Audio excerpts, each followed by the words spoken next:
Cricket से जुड़ी तमाम खबरें, वर्ल्ड रिकॉर्ड, आईसीसी रैंकिंग और आने वाली सीरीज के शेड्यूल से बाखबर रहने के लिए सब्सक्राइब करें बी ऑफिशियल चैनल को और दबाएं बेल के बटन को ताकि आप हमारी लेटेस्ट वीडियो सबसे पहले देख सकें। शुक्रिया। बिस्मिल्लाहिर्रहमानिर्रहीम। अस्सलाम वालेकुम दोस्तों, मैं हूं मोहम्मद शाहिद और आप देख रहे हैं बी ऑफिशियल यूट्यूब चैनल।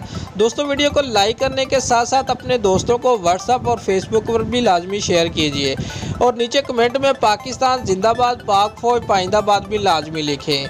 वे और साबिक कप्तान और मौजूदा वज़ीर-ए-आज़म इमरान खान ने हसन अली और फ़हीम अशरफ को बाहर बैठाने का मशवरा दे दिया। वे और मीडिया से बात करते हुए इमरान खान ने कहा कि चैंपियन ट्रॉफी में पाकिस्तानी फतुहात की एक वजह यह भी थी कि दरमियाने ओवर्स में हरीफ टीमों को तेज़ी से रन बनाने में मुश्किल पेश आती।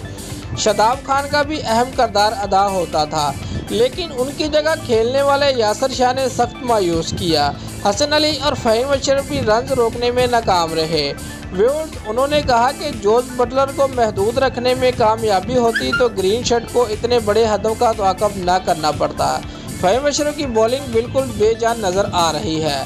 हसन अली भी दरमियाने ओवर्स में अपना रॉब दबदबा बरकरार नहीं रख पा रहे। मेरे ख्याल में तीसरे वनडे में फ़हीम को बाहर बिठाकर हसनैन को मौका देना चाहिए।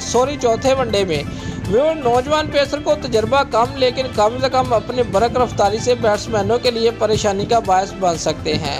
हसन अली को भी बाहर बिठाने में कोई हर्ज नहीं। उनकी जगह इंग्लिश कंडीशन में जुनैद खान की फॉर्म चेक करना गलत फैसला नहीं होगा। दोस्तों, साबिक टेस्ट क्रिकेटर ने कहा कि हदफ बड़ा होने के बावजूद पाकिस्तान ने अपने इनिंग की बेहतर प्लानिंग करके जीत के इम्कानात रोशन रखे। फ़खर जमान की सेंचुरी अपनी जगह बाबर आजम भी किरदार बखूबी निभा रहे हैं।